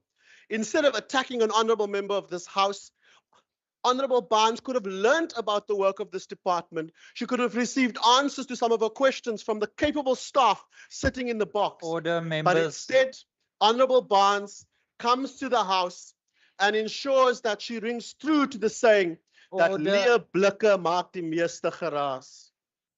Honourable Speaker, what the ANC is, I know they're hurtful about the by-election loss in Saldanha, but what really hurts them today is that LEAP will remain funded. People will continually Honourable move to the Bosman, Western please Cape. take your seat. Honourable Chief Whip, is that a point of order? Yes, Speaker, I rise on Rule 39. Speaker, the ANC had the opportunity and they said absolutely nothing of significance. It is Member Bosman's opportunity and I think you should be protected. Thank you very much. Honourable members, Honourable Bosman, order, members on both sides of the House. There's a member on the floor, Honourable Bosman. Can I also please remind you to please speak to me in order for me to protect you? Honourable Bosman, you may continue. Thank you, Speaker. I'm very grateful for your protection as Speaker. well as the protection of the LEAP officers in the Western Cape. Speaker, we know the ANC is Honourable trying to steal Bosman, my please time. take your seat. Honourable Barnes, is that a point of order? My apologies for not noticing you earlier. Yes, Speaker. Speaker, I cannot be quiet when the Honorable Bosman calls me directly an empty can that is making a hell of a noise. Can the Honorable Bosman please withdraw that, Speaker, while he's Thank you very busy much. deceiving the Honourable meeting on committees that have never Barnes. existed. Honourable We've Barnes, you never don't need had to committees justify it. I anyway. take He your point attended of order. alone. Honourable Bosman, did you refer to Honourable Barnes or any member of the House as a empty tin? No, Honourable Speaker, I didn't mention any member's name from the Thank- African National Congress. Thank you very, Honourable, thank you. Honourable members. Honourable Barnes, Honourable Bosman did not refer to you as an empty tin, but I will consult Hansard and I will revert back to the House. Honourable Bosman, please take your seat. Honourable Leader of the Opposition, No, is that a thank you. point of order? Thank you very much, Speaker. Just to say that your ruling that you will go back and investigate whether Honourable, sorry, what's your name again? Bosman, actually lied or didn't lie. So the fact that you're investigating it, it's fine. Thank you. Thank you very much, Honourable Leader of the Opposition. Honourable Bosman, you may continue. Baie dankie, agbare Speaker. Soos hulle sê, as die skoen pas. Honourable Speaker, I rest safely assured knowing that LEAP will be funded. I rest safely assured that knowing as we go into the festive season, the innovation from this department to the tourism safety officers will continue to keep the hard-working people of this province safe, as well as our many visitors visiting us from ANC provinces to see good governance in action. Honourable Speaker, I want to end off by thanking the committee members and especially those dedicated members from the opposition who shows up to meetings. We have one star performer in the community safety portfolio who's not even a member of that committee, but that member, through you, Honourable Speaker, Honourable Vogel, has showed up more than the permanent members. Honourable Speaker, I want to thank our capable procedural officer, Mr. Wasim Matthews, and Ms. Mary-Ann Burgess for their work, as well as our researcher, Mr. Ryan Hand, for his work. A special thank you to Minister Allen for coming and sometimes having to answer the same questions about the safety plan over and over, and to the department and its capable officials led by the HOD Advocate Yashina Pillay. Lastly, Speaker, I look forward to a future of fiscal governance, devolved policing, and a competent national government. This future we know will come next year. After the election, this future will be led by the Democratic Alliance. We will take our safety plan nationally, and we will show the high-flying comrades from the ANC how governance is done. Honourable Speaker, we know that the ANC was instructed not to support this vote, but deep down, they are comforted by the safety provided in the Western Cape. Honourable Speaker, we know that when we go on oversight visits, they marvel at the successes of the Western Cape government. Honourable Speaker, we know that they lament the state of the South African Police Service, but Honourable Speaker, we understand that the space for the opposition will be limited next year, so the competition is rife. With that said, Honourable Speaker, I support this vote. Thank you very much, Honourable Bosman. Honourable Dagmo, is that a point of order? Yes, it is a point of order. Order members, there's a member on the floor. It is Honourable a point Dagmo, of what's order. your point of order? My point of order is that given that the honourable member still has time left, will he be prepared to take a question? The honourable member, the honourable member has said thank you and has sat down. So according to me, there is no more time left. So unfortunately, I'm not going to accede to that. I recognize the honourable minister, Minister Allen. Thank you. Thank you so much. Can I say thank you to the Standing Committee Chairperson for the leadership, together with all of the members of the Standing Committee on Police Oversight and Community Safety. We firmly believe that accountability, but also inputs that we get from the committee is so vital. So thank you, Member Barnes. Thank you to all other permanent members, Member Ferlin Christians, for the input as well. If I can just briefly address some of the comments. We have said it now. I've checked my records. The Bambanani matter, we've said this repeatedly. The DA never stopped Bambanani. The Bambanani was stopped by the ANC. It was stopped by the ANC. The Hansard will reflect. It was stopped by the ANC. So we never stopped any Bambanani. We are also a firm believer, as a government, we are also a firm believer in, Speaker, in the whole of government approach. And the DA does not see, to eradicate crime, it's only a policing matter. We know it's not only a policing matter, hence we have the Western Cape Safety Plan. And I want to again repeat, the Western Cape Safety Plan, tabled in 2019, is a carbon copy of what we have seen in the National Integrated Crime and Violence Prevention Strategy of 2020. So we've seen a safety plan which has been adopted. Order. Which has been adopted at the national level, because those components speak to the root causes of crime. It speaks to urban design. It speaks to urban design, but it also speaks to law enforcement, because it's various components in order to eradicate crime. Also, very specifically, just a month ago, under the leadership of the Premier and Minister Mbombo, we launched our VPU unit in the area of Delft. And when crime stats are being shared in this house, Speaker, when crime stats are being shared in this house, it is often in order to set a certain narrative. So when I hear that Delft is the murder capital of our country, I want to qualify that with the following. It's for that particular quarter. When I hear that Nyanga is a top category for contact crime, as the EFF has indicated, it's for that particular quarter. When we look at it over the entire year, Nyanga used to be the murder capital of our country and the murder contact crime category. Now it's number 7 in the entire country. Are we happy it's number 7? No. But are we positive that we can drop it further down? Yes.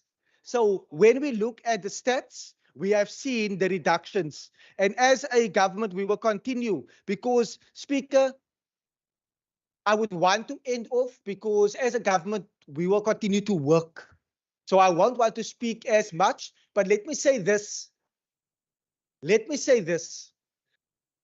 The DA and the Minister and the Premier didn't cut the budget. Our budget, we didn't cut it. It was forced, because in here there was cuts by national government. So we didn't cut the budget. Every item, every program that is seeing a cut is as a direct result. And I firmly know that the ANC sees it that way. There's no way you can't see it that way. There's literally no way that you can see it any other way. In here, X amount of budget was promised and was committed. And then in here, you hear that there's a 1.1 billion rand shortfall. So we didn't cut any budget.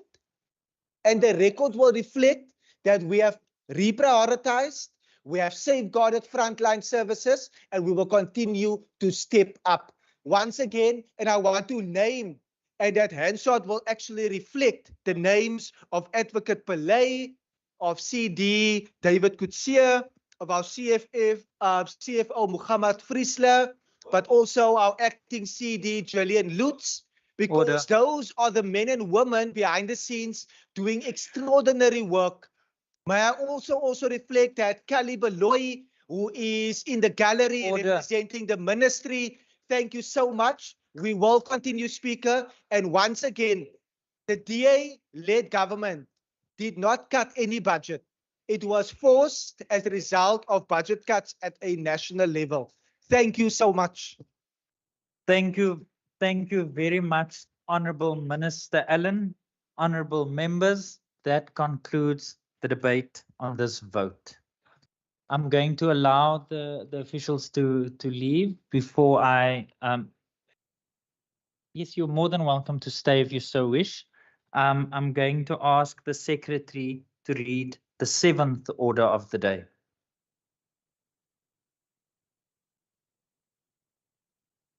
Consideration of votes and schedules, Western Cape Adjustments Appropriation Bill.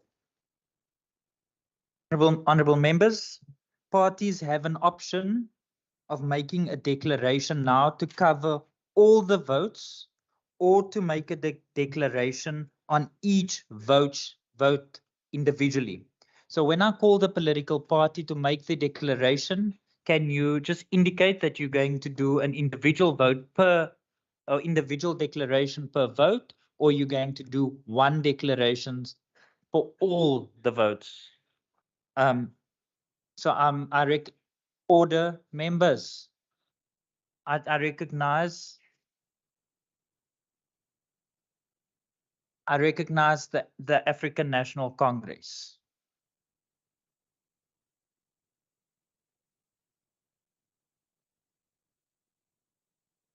Honorable. Order members, there's a member on the floor. Honorable Speaker. Honorable Nkondlo, please take your seat. In the interest of your time and for me to protect you, you can take a seat until the house is quiet. I'm not going to recognize you.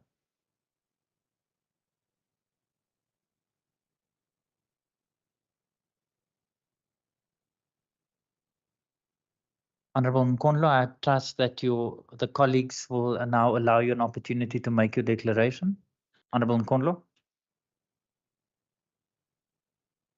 Thank you, Honorable Speaker. Honorable Speaker, on behalf of the ANC, members of this House and our guests in the gallery, I stand before you today to shed light on the perceived immateriality of the adjustment budget bill that currently occupies our legislative landscape these past weeks. As stewards of public trust, it is our solemn duty to critically examine the efficacy and significance of every legislative instrument brought forth for our consideration. The adjustment budget bill in its current form prompts us to question the tangible impact it bears on our fiscal framework and the lives of those it seeks to serve. In an era marked by unprecedented challenges and evolving economic landscapes, the need for adaptable financial measures is undeniable. However, as we scrutinize the provisions of the adjustment budget bill, it becomes imperative to discern whether its proposed adjustments genuinely address the pressing issues at hand or merely contribute to bureaucratic rituals. The perceived immateriality then prompts us to delve into a rigorous evaluation of the bill's substance and its potential ramifications on the welfare of our constituents. These adjustment measures have cast a shadow over critical social programs, as witnessed by substantial budget cuts across various sub-programs. To think that budget cuts and even budgets are a choice a government makes. The question that we place upon this House today is actually when the DA-led government makes choices to cut, where it cuts and for whom. To think that the DA-led government has cut 835 million of education, they have cut 931 million on health and wellness, and further cut about 19 million on social development. This does not only stop here. To look closer at these cuts, there are also those that benefit the marginalized masses of our people. We understand their reluctance and backwardness regarding the NHI bill. The services to persons with disabilities face a disheartening reduction of over 1.4 million, undermining the very support system meant to uplift the vulnerable. Child and youth care centers, instrumental in providing a nurturing environment, grapple with a staggering 3.1 million cut, compromising their capacity to offer essential care. Poverty alleviation and sustainable livelihoods is not spared, experiencing a reduction exceeding 1 million, hindering efforts to uplift those marginalized by economic disparities. Substance abuse prevention and rehabilitation faces a substantial setback with a cut of over 3.1 million, jeopardizing the well-being of individuals battling with addiction. Victim empowerment bears the brunt of a massive 3.5 million cut, posing a significant threat to the resources dedicated to supporting those who have suffered trauma. Honourable Kondlo, please conclude. Your time has expired.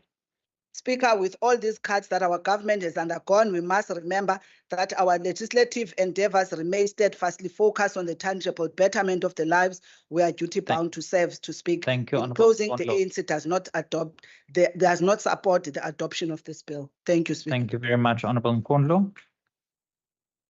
I recognize the EFF.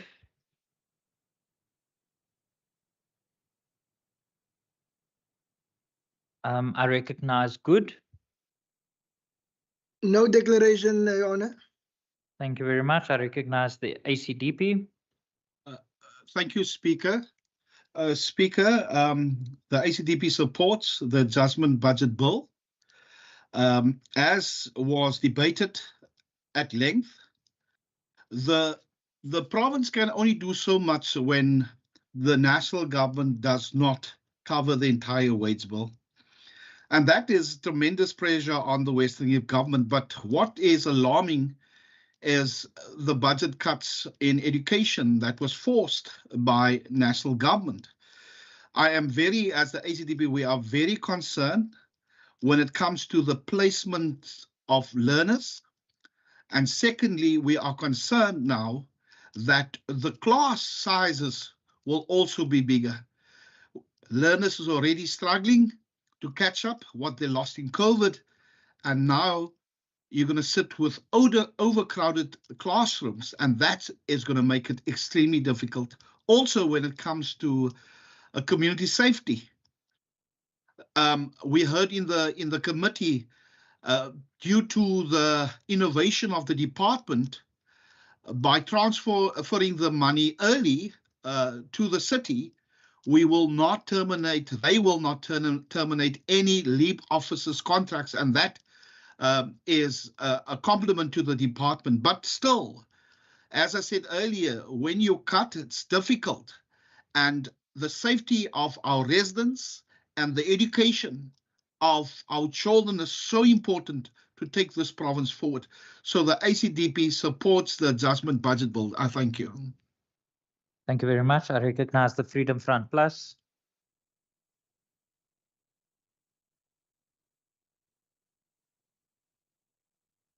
I recognize Al Jamaa.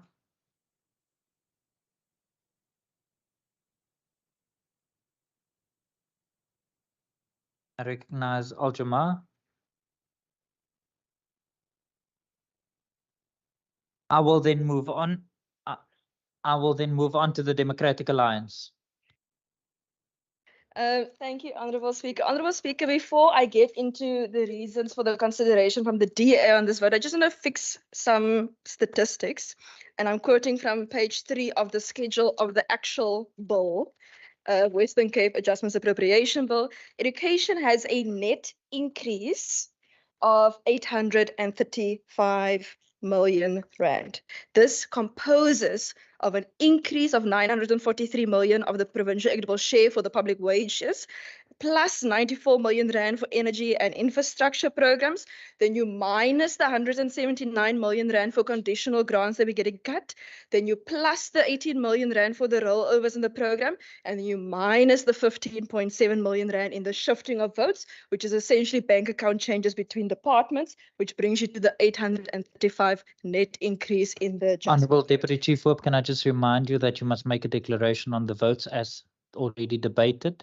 Yes, Speaker, I'm getting there, but I cannot allow that incorrect statistics are going to be in This the is hands of. this is not the opportunity to correct the facts as submitted. Please do the declaration. I accept that. Thank you so much. In total, the Western Cape is owed 2.9 billion rand from the National Treasury. We received 1.7 billion rand. So therefore, we are still owed just over 1.1 billion rand. This is the equivalent of approximately 2,750 staff. In addition to this, 642 million rand were cut in conditional grant funding from the National Treasury and the national government. These include education infrastructure grant, ECD grant, HIV and AIDS grant, math, science and technology grant, district health programs grant, health facility revitalization grant, provincial roads grant, CASP grant, Lima, Letsema grant, land care grant, human settlements grant, informal settlements grant, EPWP grant, social sector EPWP grant, mass participation and sport development grant. Our provincial reserves have been depleted in terms of the 2023 stabilization reserve, and this has been reduced. Our total reserves have been reduced from 3.7 billion rand to 1.7 billion rand. Despite this, the DA will continue fighting for the people of this province, which is why the Western Cape government declared an intergovernmental dispute with the national government, because they must pay back the money. The DA in the Western Cape will continue to build, plan and protect, and we support this budget.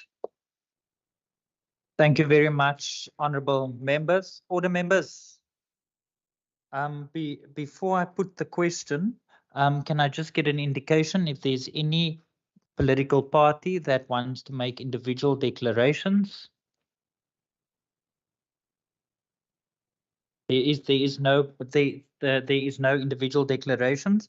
I therefore have to announce that there are currently 32 honourable members present and entitled to vote, and the House is therefore quorate. Are there any objections to votes 1 to 14 and the schedules of the Western Cape Adjustment Appropriations Bill?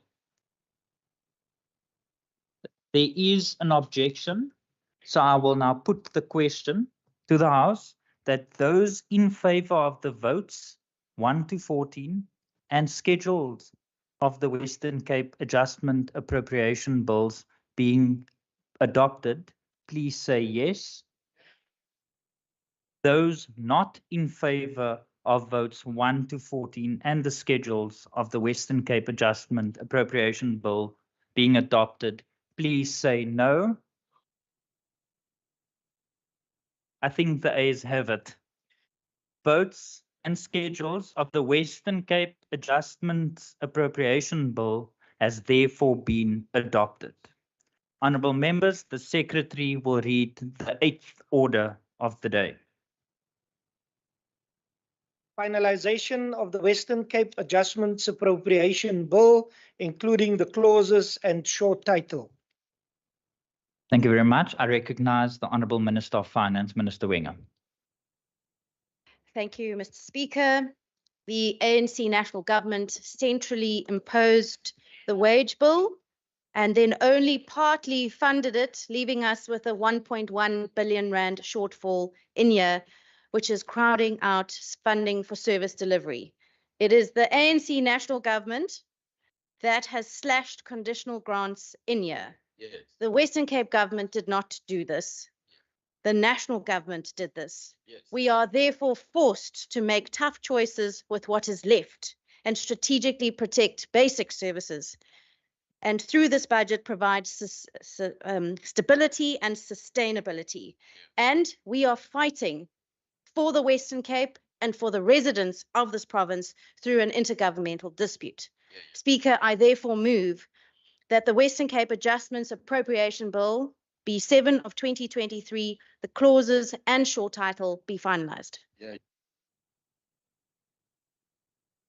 Thank you very much, Honourable Minister, Minister Wenger. Honourable members, there being no list of speakers, are there any objections to the bill, clauses and short title being finalised? There is an objection, so the question that all those in favour of the bill, the clauses and the short title being finalised, please say yes. Yes. All those not in favour of the bill, clauses and the short title being finalised, please say no. No. I think the ayes have it. No. Honourable members, I just need to, just for the record, indicate that there was 31 honourable members present and entitled to vote, just for the record. The finalisation, including the clauses and short title of the Western Cape Adjustment Appropriation Bill B7 of 2023 is therefore approved. Honourable members, just for the record, the names of the individual members present and their support or otherwise for the question that was put before the House will be recorded in the minutes of the proceedings to ensure a full record of the voting on the bill. I recognise the Secretary who will read the bill.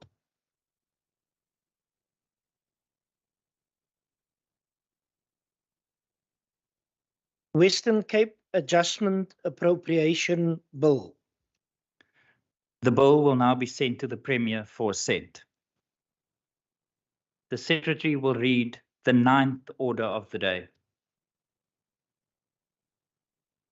Consideration and finalization of the Western Cape 19th Gambling and Racing Amendment Act Repeal Bill B3 2023.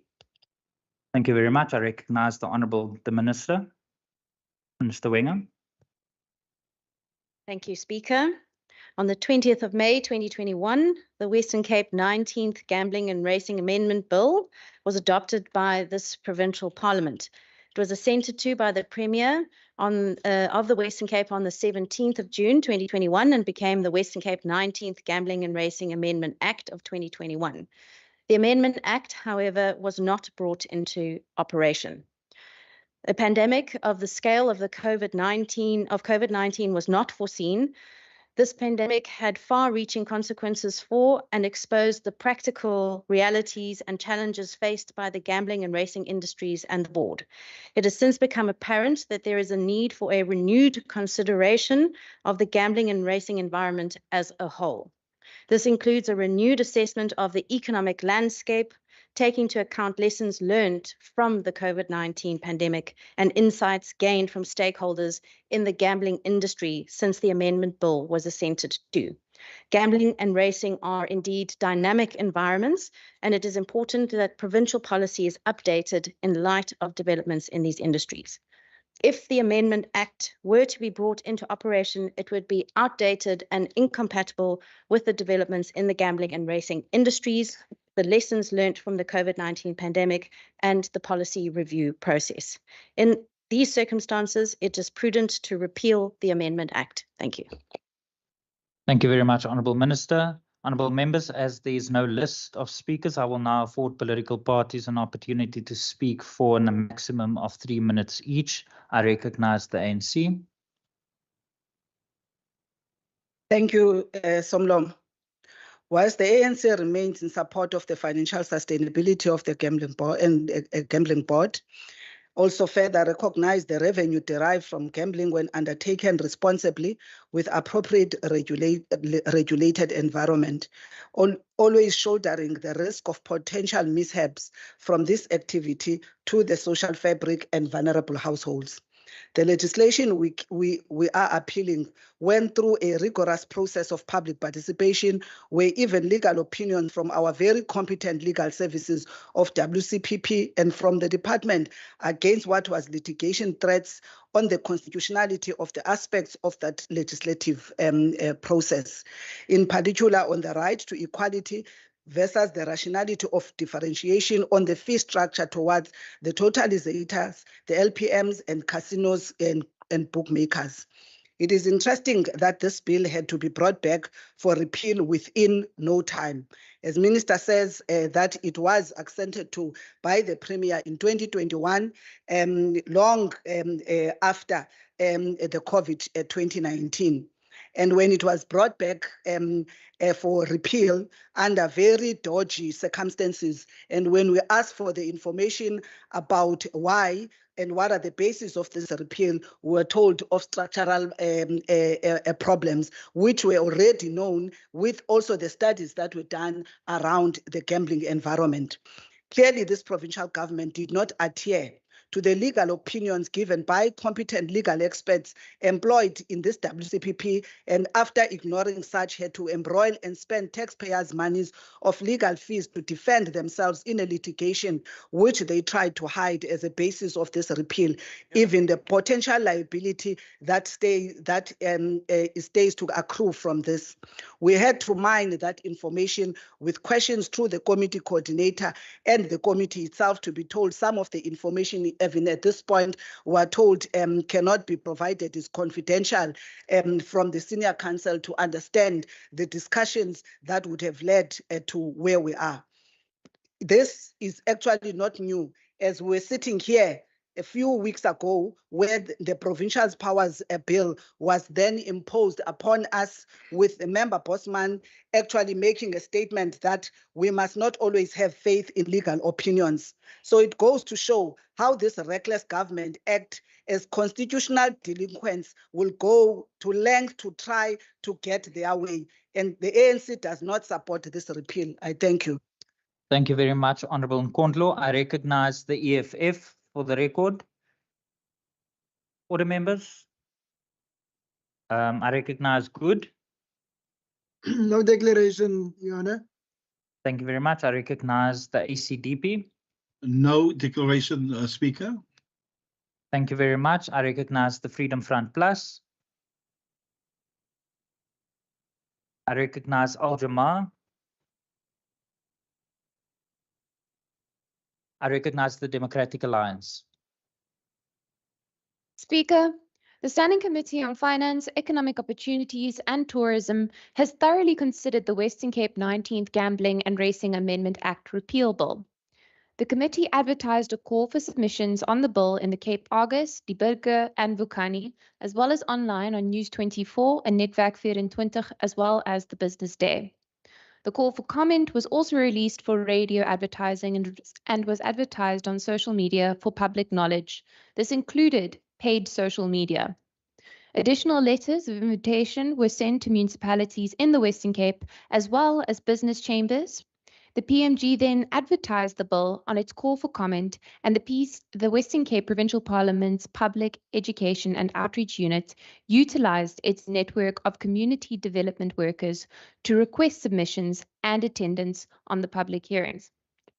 The committee held one public hearing in Cape Town and received one written submission from the National Gambling Board.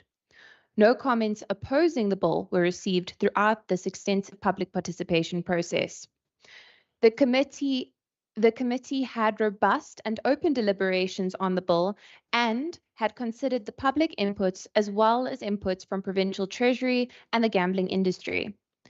The bill is necessary so that the impacts of COVID-19 and the changing environment of gambling industry can be properly addressed. For this reason, the DA supports this bill. Thank you. Thank you very much, Honourable Murray. I recognize the Honourable Minister. Thank you, Mr. Speaker. I move for the consideration and finalisation of the Western Cape 19th Gambling and Racing Amendment Act Repeal Bill, Bill B3 of 2023. Thank you very much, Honourable Minister. Honourable members, I have to announce that there are currently 31 honourable members present and entitled to vote, and the House is therefore quorate. Are there any objections to the approval of the principle and the finalization of the bill? No objections. Is there an objection? The objection will be noted. Can I just, for the record, just put the question that all those in favor, please say yes. Yes. All those against it, please say no. I think the ayes have it. The principle and the finalization of the bill is therefore approved. The Secretary will now read the bill. Western Cape 19th Gambling and Racing Amendment Act Repeal Bill. Thank you very much, Honourable Secretary. The bill will be sent to the Premier for assent. The Secretary will now read the 10th order of the day. Consideration of report of the Rules Committee on the Presiding Officer's Manual. I have been informed by the Chief Whip that the Programming Authority resolved that there would be no list of speakers and that the Rules Committee unanimously agreed to the report. The question therefore put before the House is that the report of the Rules Committee be adopted. Are there any objections to the report being adopted? No objections. Agreed to. The amendments to the Presiding Officer's Manual is therefore adopted. Honourable members, as is our tradition, I will now afford representatives of political parties an opportunity to address the House on the occasion of the end of the year and the end of the session. The ANC.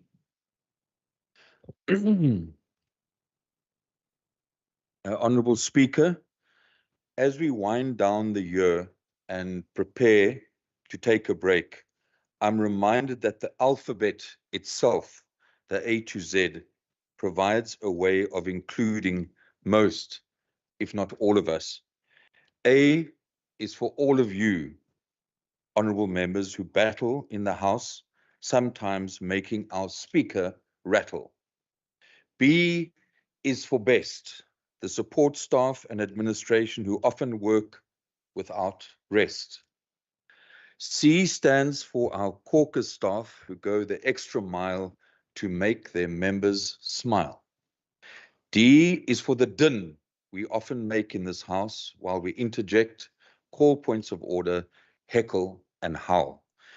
E is for equality, a goal we should all pursue with vigor, for without equality and justice, we will not have peace. F is for friendships, which have developed over time. G is for the ground floor, the level we go to on our way down, but sometimes get stuck all alone. H is for honourable members who try very hard. I is for indifferent, something we should never be. J is for joyful, the way we feel when our work on the ground changes lives. K is for kindness, something we should display more often. L is for laugh, what we do often at ourselves and each other. M is for the MTEF, an important process that we know well. N is for no, which we should say to frivolous points of order.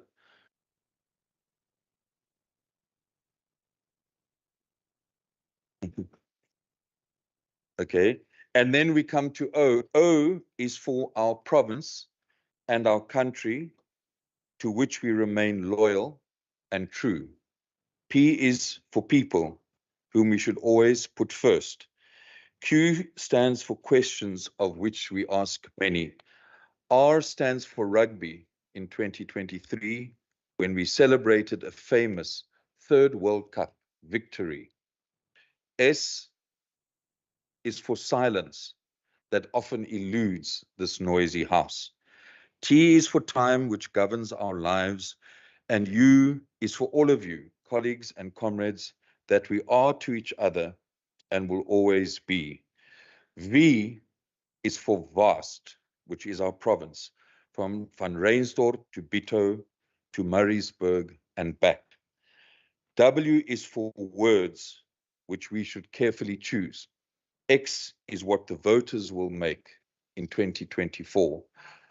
And Y is for yesterday, which will never come back, meaning that we must make the most of today. Z is the last letter of the alphabet as we mark the last session of the year.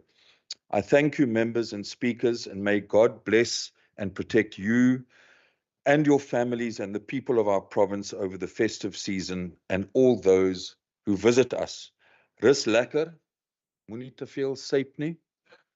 Kautuba, kaguhle, enkosi siyabulela baie dankie. Remember the A to Z. Thank you. Thank you very much.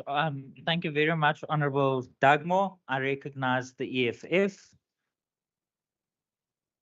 I recognize Good. Thank you, Honourable Speaker. Yeah.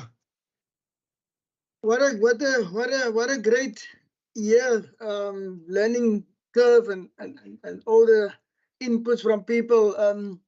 When I first came to this house, I was regarded as new, and I struggled with the term new because at 66, how new can you become? But I leave this place, and I'll come back more empowered, because what I sense is that together we can definitely build this world to be a better place, especially for all of us that needs hope so much at this stage. And yeah, coming a full circle, meeting brilliant people. I wish everybody that the 33 hours we spend to prepare, don't let anybody ever criticize the 3 minutes of output, which we do get and sometimes not adequately use. May we all be blessed during this festive season. Go out there, be the best that you can be, inspire people to be better than what they were yesterday. And whenever we leave this house this year, let's leave it in a better place than what we found it. I thank you so much, and a happy Christmas to all of you. Thank you very much, Honorable de Villiers. I recognize the Freedom Front, the ACDP, my apologies. Thank you, Speaker. Speaker, on behalf of the ACDP, I would want to wish every member and support staff a blessed and festive season. I just want to read something to bless us all, and that is out of Numbers 6, verse 24 to 26. It says and reads as follows: "The Lord bless us and keep us. The Lord make his face shine upon us and be gracious towards us. The Lord turn his face towards us and give us peace." So, Speaker, my prayer is that we will enjoy the time off and that we will always remember Emmanuel. We worship Jesus Christ, and Emmanuel means God is with us. So wherever we travel, wherever we go, visiting families and on the road, remember that God is there with us to protect us and provide to us. Thank you very much, Speaker, to everybody for, I think, a very productive year, a year of a lot of debates, but also, I believe, a year that we can end off and say that as members of the Western Cape Provincial Parliament, we've achieved much and we need this break. Coming back next year is the election year, so we'll be up and fresh and work hard to ensure that we do well for the people of the West Cape. I thank you, Speaker. Thank you very much, Honorable Christians. I recognize the Freedom Front Plus. I recognize Al Jamaa. I recognize the Democratic Alliance. Thank you, Honourable Speaker, Premier, leaders of the various opposition parties, but also all members of the House. As 2023 is slowly drawing to a close, we must reflect also on the year that was. A year, I believe, where the words of the icon of our country, Tata Madiba, ring so true. He said, "May your choices reflect your hopes and not your fears." And I believe as a province, but also as a nation, as we prepare to go to our various families, some across various provinces, and share time with our friends, most of us will reflect on the highs and lows of the year. But I believe the highs truly symbolizes this belief in hope that we must continue to have as a people and as a nation. Among others, within our own provincial boundaries, we saw the successful hosting of the Netball World Cup, where the world showed faith not only in our country, but in this province to host such a World Cup. We saw, above many people's belief, the Springboks surmounting the insurmountable and taking up the World Cup title for the 4th time, the first nation to do so, all but with 1 point. Earlier over the weekend, we saw Gerda Steyn, endurance, She broke the Two Oceans Marathon record. She broke the Comrades Marathon record. And she also broke the long-standing SA Marathon record, showing that if we endure and we focus, we can reach the insurmountable. But we also saw within our own province some of the worst storms in decades. Yet the belief of the people in its government, but also working with the government, we saw communities being reconnected in a record time. The power of belief, the power of working together. And indeed, within this august House, Honourable Speaker, we have debated many heated topics of debate, sharing opposing views, but we did so with respect, always remembering that all of us here, those that govern and those that oppose, those that do govern in this province, we ultimately are the voices of all the people of the Western Cape, which we must never forget. And yes, on the political front within our own province, finally, after many failed attempts, we saw the official opposition being able to have a Congress, which was surprising even to themselves. But we also saw at the governing party in this province, we also had a very successful Congress recently. Again, the antithesis of a party that governs and a party that is busy dwindling in this province as we speak. So, Honourable Speaker, indeed, 2023 has so many memories, good and bad, for some of us, and indeed for all of us. But it has made all of us stronger as a people, stronger to commit to ensure that our country does not decline even further. And we are the beacons of hope as members of this legislature. And as we all now go to take a much needed break, we must always remember that we are the beacons of hope wherever we go across this province and even beyond our province's shores. And that is why my message to all of you as you go on a well-deserved rest to carry into the new year, again, the words of Tata Madiba. Remember that hope is a powerful weapon, even when all else is lost. I thank you. Thank you very much, Honourable Minister Simmers. Honourable members, just from my side and the Deputy Speaker, thank you very much for your support the last year. It's literally a year in office for me in the next couple of days. So thank you very, very much for your support across the political divide. Would not have been able to get through this year without your support. I wish you all a blessed festive season. And as I said earlier, if you are traveling, please be safe. And it would also be remiss of me, honourable members, if I do not acknowledge the wonderful support from the support staff. So thank you very, very much to the secretary and the team, and also to every single member of staff in the administration. Honourable Dagmo, is that a point of order? Speaker, I think it might be in the A to Z. I said no frivolous points of order, but I think it's important that we should note, Speaker, that last year many of us were frustrated that we only received our 2023 diaries about a month into 2023. Now, I think we need to pay tribute to the administration and to you, Speaker, because we actually have our 2024 diaries in December. So I know it's not a point of order, but I want to really say thank you.